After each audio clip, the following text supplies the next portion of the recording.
I'll take it. All right, got a few things for you all at the top. Today in Tulsa, the president will tour the Greenwood Culture Center, meet with surviving members of the community, and deliver remarks to commemorate the Tulsa Race Massacre. 100 years ago, the thriving black community of Greenwood in Tulsa, Oklahoma, was ruthlessly attacked by a violent white supremacist mob. An estimated 300 black Americans were killed and another 10,000 were left destitute and homeless. The president is honored to have the opportunity to listen to them and learn from the survivors of the community. He plans to convey his heartfelt gratitude for their bravery in sharing the stories of the trauma and violence that was wrought on them and their families. And frankly, he plans to discuss his shared sense of frustration and pain that justice has been denied to these families for so long. As the president will explain in his remarks, he is traveling to Tulsa to shine a light on what happened and to make sure America knows the story in full. He will explain that we need to know our history from the original sin of slavery through the Tulsa Race Massacre to racial discrimination and housing in order to build common ground to truly repair and rebuild. This morning, on the centennial of that massacre, the Biden-Harris administration announced new steps to help narrow the racial wealth gap and reinvest in communities that have been left behind by failed policies. The administration expanding access to two key wealth creators, home ownership and small business ownership in communities of color and disadvantaged communities by launching a first-of-its-kind intra-agency effort to address inequity and racial bias in home appraisals and conducting rulemaking to aggressively combat housing discrimination. Using the federal government's purchasing power to grow federal contracting with small disadvantaged businesses by 50%, translating to an additional $100 billion over 5 years. This builds on the president's historic approach to advancing equity and racial justice across the whole of federal government. On day one, the president signed an executive order directing federal agency to identify concrete opportunities to advance equitable outcomes, which has already led to the Department of Agriculture announcing a new $6 billion initiative to help small and socially disadvantaged producers. The Department of Transportation imposing an unprecedented pause on a highway project in Texas to review civil rights and environmental justice concerns. The president has proposed historic plans, the American Rescue Plan, the American Jobs Plan, the American Families Plan, that will make generational investments in racial justice and support underserved communities like Tulsa who face challenging economic conditions resulting from histories of discrimination and disinvestment. One more thing, as soon as I get there. One more update for all of you. Meat producer JBS notified us on Sunday that they are the victims of a ransomware attack. The White House has offered assistance to JBS, and our team and the Department of Agriculture have spoken to their leadership several times in the last day. JBS notified the administration that the ransom demand came from a criminal organization likely based in Russia. The White House is engaging directly with the Russian government on this matter and delivering the message that responsible states do not harbor ransomware criminals. The FBI is investigating the incident, and CISA is coordinating with the FBI to offer technical support to the company in recovering from the ransomware attack. USDA has reached out to several major meat processors in the United States to ensure they are aware of the situation. We're assessing any impacts on supply, and the president has directed the administration to determine what we can do to mitigate any impacts as they may become necessary. Combating ransomware is a priority for the administration. President Biden has already launched a rapid strategic review to address the increased threat of ransomware, to include 4 lines of effort. 1, distribution of ransomware infrastructure and actors working closely with the private sector. 2, building an international coalition to hold countries who harbor ransom actors accountable, expanding cryptocurrency analysis to find and pursue criminal transaction, and reviewing the USG's ransomware policies. This builds on President Biden's executive order, which is now being implemented. The executive order outlines 5 high-priority cybersecurity initiatives that, if implemented, will reduce the risk of cyber attacks, including ransomware. We call on organizations across government and the private sector to take the threat of ransomware seriously and modernize their cyber defenses, including implementing the practices in the executive order. CISA has also built a toolkit to further guide organizations on addressing ransomware threats. CISA.gov/ransomware. That is the site that they have built. Okay. Can we have you move in a little bit just so you're not talking in the doorway? Thank you. Just to make sure we're picking this up. Oh, are you ready for questions? All I heard you say was ransomware. Can you just briefly summarize what you were talking about there for us? Or those of us that couldn't hear clearly? Oh, I'm sorry. I can repeat that part again. Do you mean about the cyber attack in general? You guys didn't hear any of it? All I heard was ransomware, and I heard agriculture at one point. Oh, okay. So this is the JBS cyber attack, which occurred recently. So one more. It was another update that we had for all of you. The meat producer JBS notified us on Sunday that they are the victims of a ransomware attack.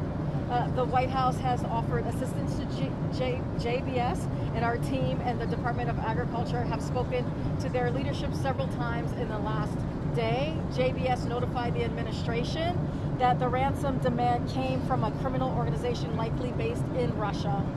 So the White House is engaging directly with the Russian government on this matter and delivering the message that responsible states do not harbor ransomware criminals. The FBI is investigating the incident, and CISA is coordinating with the FBI to offer technical support to the company in recovering from the ransomware attack as well.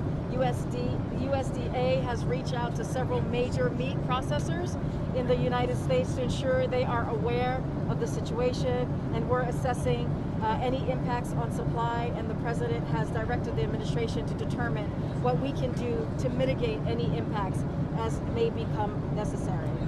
And on the President's meeting tomorrow with Senator Capito, is it just Senator Capito, or is it Senator Capito and other Republican senators? Yeah, it's just with Senator Capito.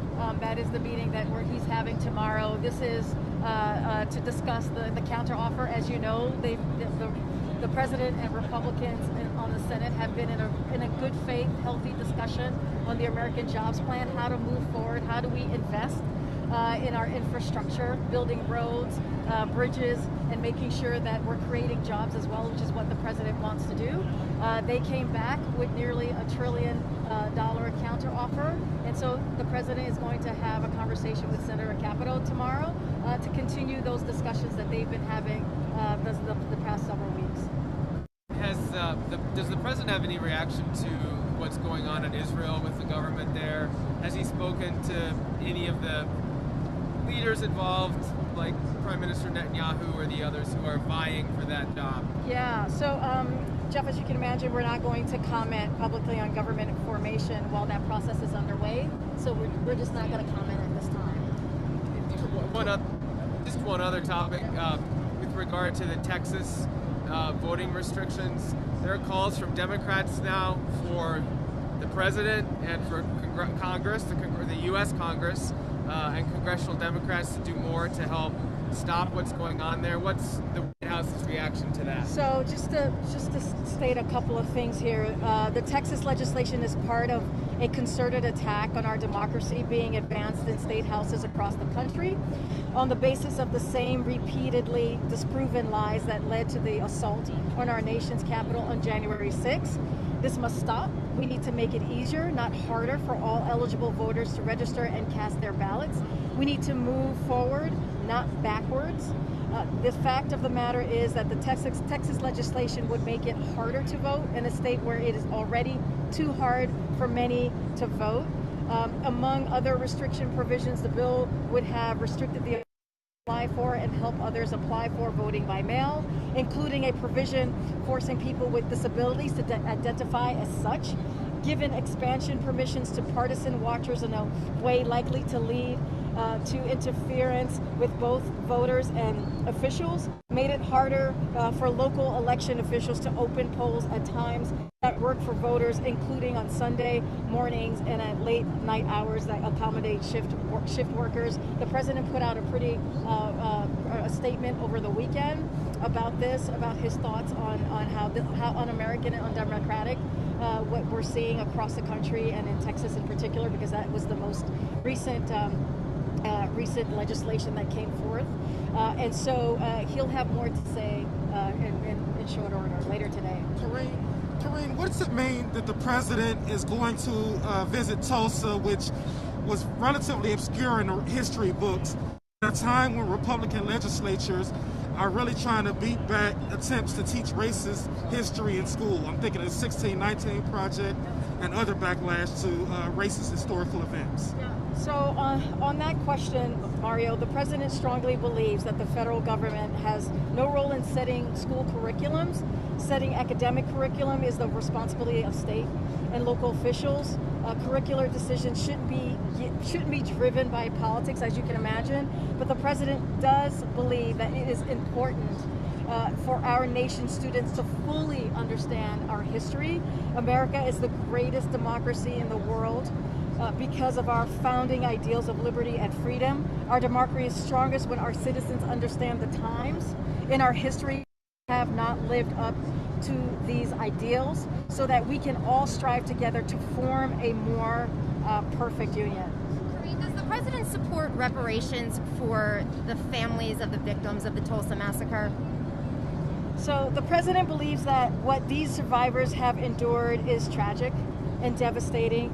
First and foremost, he is honored to have the opportunity to listen to them and learn from their experiences. He also plans to convey his heartfelt gratitude for their bravery in sharing the stories of the trauma and violence that was wrought on them and their families. And that is going to be his focus today, and that's what he wants to do. He wants to hear specifically talk about any government effort to repay those families. You know, he's meeting with a couple of survivors, but the others who he won't be meeting with today. So look, you know, the fact that 100 years after a violent racist mob destroyed an entire neighborhood, murdered hundreds of innocent people, and burned churches to the ground, there are survivors of that violence who are still forced to fight for recognition. Should appall us all, and that is the focus of what the president wants to do. He wants to make sure that this is on record, that this is not forgotten.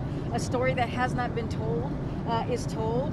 And you know, it is an indictment of systemic racism that these survivors have been forced to fight for literally 100 years to have their humanity recognized and to have justice served, and justice and fairness still eludes them. President Biden believes we have to take core steps right now to fight systemic racism. Things like fighting redlining, supporting funding for underfunded schools that are too often located in predominantly black and brown neighborhoods, and more. He also supports a study, as we've said before, into reparations, but believes that first and foremost, the task in front of us is to root out systemic racism where it exists right now, and that's why it's essential to all of his agenda. As I mentioned in the topper, he has put equity in everything, in every plan that he's put forth. If you think about the American Rescue Plan and how that's going to cut down poverty by more than 50%, child poverty in black communities.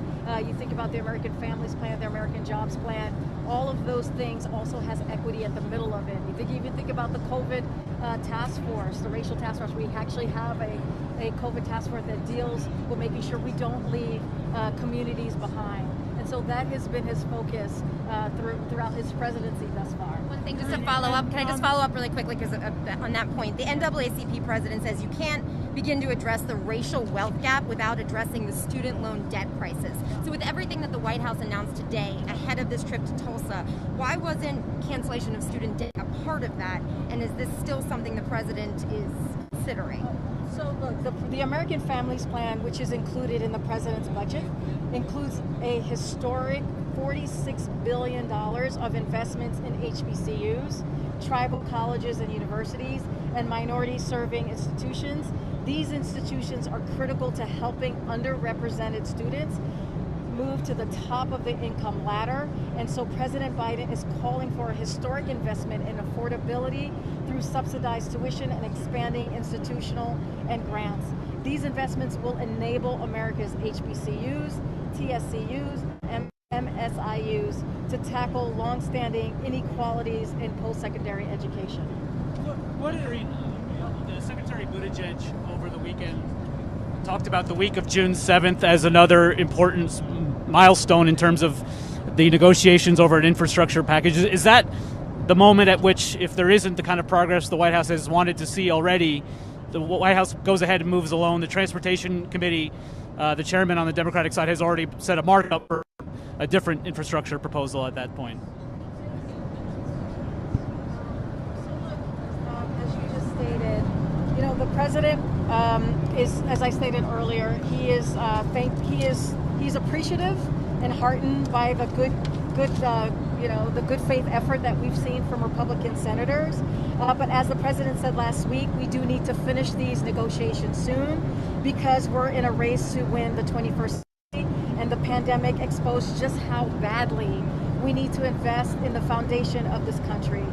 The House Transportation and Infrastructure Committee is doing a markup on infrastructure on June 9th as well, which is a relevant date in terms of the overall time frame. And so we are working actively with members of the House and the Senate this week so that there is a clear direction on how to advance much needed jobs legislation when Congress resumes legislative business during the week of June 7th. So this week will be incredibly critical. As we've mentioned and announced, Senator Capito is going to be meeting with the president tomorrow, and we'll continue to have these conversations as we move forward in the next week. Just to go back to the NAACP criticism about student debt cancellation, should we expect the president to address that at all today in his remarks, or what does the White House make of that pretty harsh criticism from the NAACP on that front? As I stated, in his American Families Plan, this is a priority.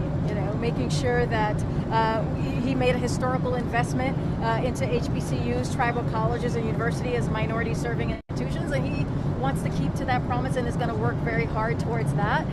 Today, it's going to be about clearly the Tulsa Massacre that happened 100 years ago, commemorating that, having conversations with the survivor. He announced, as we know, some key elements on how he wants to deal with the wealth gap in communities, in particular minority communities, Black communities. So he'll talk a little bit about that as well. And so I don't want to get ahead of him, and he'll have more to say later today. Yep. One more commodity question. OPEC decided to boost production. Did the president speak to any OPEC leaders about that move? I don't have any comment on that. So just to expand on Jeff's question about Texas, the White House seems to have preferred to ignore everything that former President Trump says and does, right, ever since he's left office. But isn't this kind of the elephant in the room? Because he is the one pushing all this, election theories, and pretty successfully. There are millions and millions of Americans who seem to be, drinking it and following it and acting on it and pressuring their own elected officials. So does the president, does he have a plan to try and address this head on? What's going on out there? A couple of things. The president spoke about it. We put out a statement over the weekend. These guys still can't really hear you. Let's just move over here. I'm also trying not to fall. Yeah, I got you. I've got my hand right here. I'm trying not to, go down with this plane, or on this plane. It's part of as the president stated over the weekend, look, it's part of an assault on democracy that we've seen far too often this year, and often disproportionately targeting Black and brown Americans. And it's wrong, it's un-American. In the 21st century, we should be making it easier, not harder, for every eligible voter to vote. So he is, again, calling on Congress to pass the For the People Act and the John Lewis Voting Rights Amendment Act. And we'll continue to call on Americans, every party and persuasion, to stand up for our democracy and protect the right to vote and the integrity of our elections. And look, you know, if you look back to November of 2020, that was an election to save our democracy, right? That was exactly what that election was about. The president clearly won because he's now president, but President Biden also understands it's going to take time to bring everyone together. He was elected partially because people thought he would be a president that would bring both sides together, and that is the work that he's been trying to do for the past 30 days now. I've lost track of how many days of trying to bring bipartisanship back, something we haven't seen in DC in some time.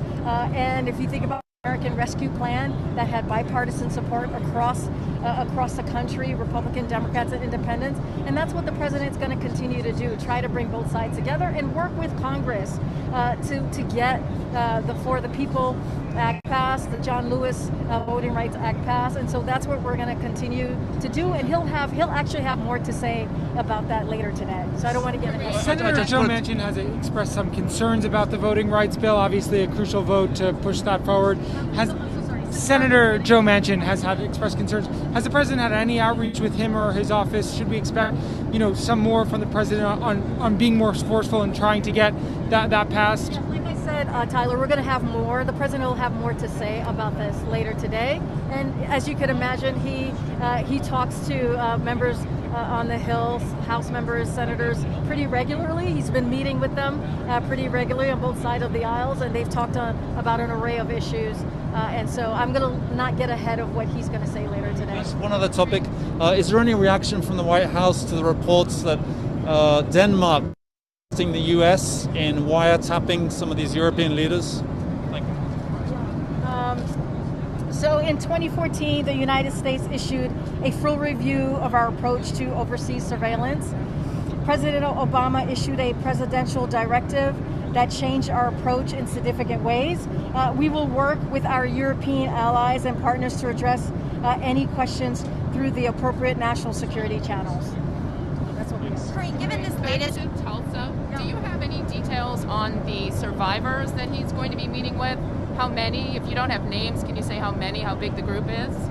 I think we'll have more for all of you as we get closer to the meetings. I think what we announced that he was going to meet with 3 of the survivors, and so we'll have more. We'll have more on that as we get closer to the meeting to share. Are you able to say at what point the president learned about what happened in Tulsa 100 years ago?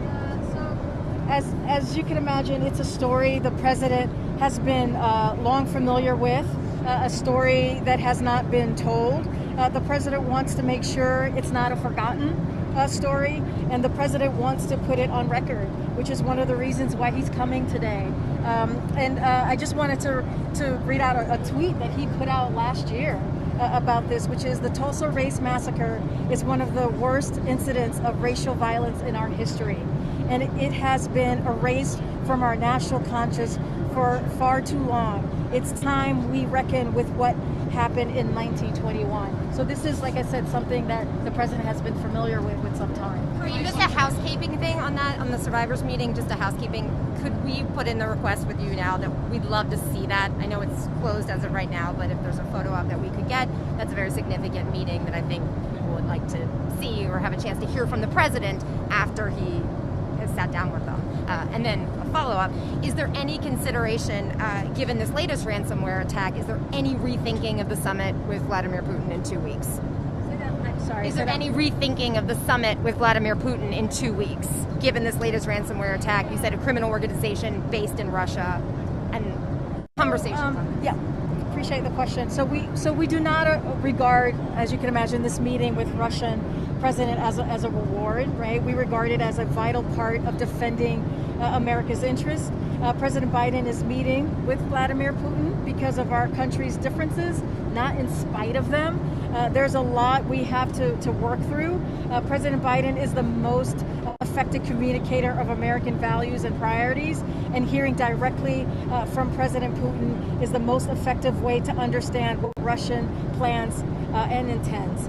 There is no right, for leader-to-leader engagement, particularly for complex relationships. So it is important for President Biden to sit down with President Putin face to face, to be clear about where we are, to understand where he is, to try to manage differences and to identify areas where we can make progress. Thanks, Karine. Thank you so much, everybody. See you on the ground. Yeah. Thank you.